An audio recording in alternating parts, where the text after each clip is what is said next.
కాళ్ళపై నిలబడడానికి తోపుడు బండ్లు ఇచ్చాను తల్లి. చెట్టు కింద కూర్చోవాలంటే సిమెంట్ బండ్లు వేసాను తల్లి. మహిళలు ఎవరన్నా కుట్టు మెషిన్లు కావాలంటే ట్రైనింగ్ ఇచ్చి మరి కుట్టు మెషిన్ ఉచితంగా అందజేశాం తల్లి. మంచి రత్నాలు తయారు చేసి మన వార్డులో ఉచితంగా రత్నాలు కూడా అందజేస్తాం జరిగింది తల్లి. ఎన్టీఆర్ సంజీవని పేరుతో క్లినిక్ పెట్టారు. ఆరోగ్యంతో ఇబ్బంది పడుతుంటే జలధార పేరుతో 4 వాటర్ ట్యాంకర్లు పెట్టి నీరు అందించాం. పిల్లలు క్రికెట్ మ్యాచ్ పెట్టండి మేము ఆడుకుంటామని చెప్తే మంగళగిరి ప్రీమియర్ లీగ్ వరుసగా 29 సంక్షేమ అభివృద్ధి కార్యక్రమాలు ఆలోచించమంటున్నా. ఒక డ్రైన్ కట్టారని ఆలోచించమంటున్నా. కనీసం ఒక్క పట్టా. ఒకప్పుడు మంగళగిరి అంటే మగ్గాలంటే ఒకప్పుడు 20,000 మగ్గాలు ఉండేది తల్లి మంగళగిరిలో. నేను ఒక యువకుడిని, ఉత్సాహవంతుడిని, కొంచెం తెల్లగడ్డ వచ్చింది అంతే,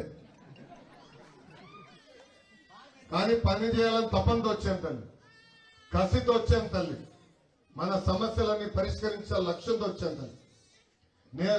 నాకు కరకట్ట కమలాసన్ లాగా నటన రా తల్లి. ఎవరో తెలుసా తల్లి కరకట్ట కమలాసన్? తెలీదమ్మా. ఆళ్ళ రామకృష్ణారెడ్డి గారు తల్లి. ఆయన ఒక అద్భుతమైన నటుడు తల్లి. వాస్తవంగా ఆయన సినిమాల్లోకి వెళ్ళుంటే బాలబాబు గారికి పవన్ అన్నతో పోటీ పడేవాడు తల్లి, అంటే బ్రహ్మానందం గారితో పోటీ పడేవాడు. అంత అద్భుతంగా నటిస్తారు. ఆనాడు వచ్చి ప్రచారాలు అనేక హామీలు ఇచ్చారు. ఒక్క హామీ నిలబెట్టుకోలేదు తల్లి. 6 నెలల క్రితం నా యువగలం పాదయాత్ర 3000 కిలోమీటర్ల మైలురాయి దాటినప్పుడు నాకు మెసేజ్ పెట్టారు. ఆళ్ళ రామకృష్ణారెడ్డి గారు రాజీనామా చేశారు. తర్వాత వీడియో వచ్చింది. ఆ వీడియో కూడా చూశాను తల్లి. ఆ వీడియోలో ఈయన ఆవేశంగా వెళ్ళాడు ఆఫీస్కి. ముఖ్యమంత్రి గారు ఆనాడు ప్రత్యేక నిధులు కేటాయిస్తా అన్నారు, కేటాయించలేదని ఆయనే చెప్పాడు తల్లి. ఇల్లు పట్టాలు అందిస్తా అన్నారు, అందించలేదని ఆయనే చెప్పాడు తల్లి.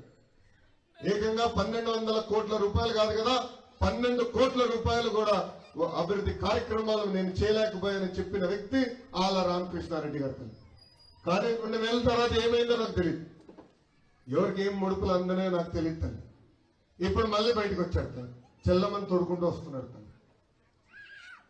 ఎంత అన్యాయమో చూడండి.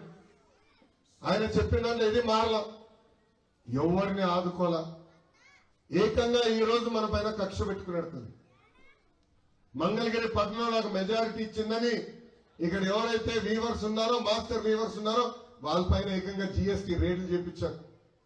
వాళ్ళ దుకాణాలు మూసేదానికి ప్రయత్నించాడు తల్లి ఈ కరకట్ట కమలాసన్. ఇంకా నటన చూసాను తల్లి. పనిచేసే వాళ్ళని గెలిపించాలని ఈ సభాముఖంగా నేను మిమ్మల్ని అందరినీ కోరుతున్నాను. ప్రత్యేకంగా స్వర్ణకారుల కోసం మెరుగైన టెక్నాలజీ తీసుకురావాలా, పనిముట్లు అందజేయాలా. ఇక్కడ ఒక సెజ్ లాగా 50 నుంచి 100 ఎకరాల మధ్యన ఒక సెజ్ లాగా ఏర్పాటు చేసి కొత్త డిజైన్లు టెక్నాలజీ తీసుకొచ్చి ఎట్లయితే వీవర్స్ అలా ఏర్పాటు చేశారో అదే విధంగా మన స్వర్ణకారుల కోసం కూడా ఇక్కడ సెజ్ ఏర్పాటు చేసే బాధ్యత నేను తీసుకుంటాను. పాదయాత్రలో స్వర్ణకారులను కలిశారు, వాళ్ళ సమస్యలు నేను తెలుసుకున్నా. ఆనాడే నేను హామీ ఇచ్చా, ఓపిక పట్టండి, మన ప్రభుత్వం వస్తుంది, స్వర్ణకారులకు ఒక ప్రత్యేక కార్పొరేషన్ ఏర్పాటు చేసే బాధ్యత కూడా మేము తీసుకుంటామని.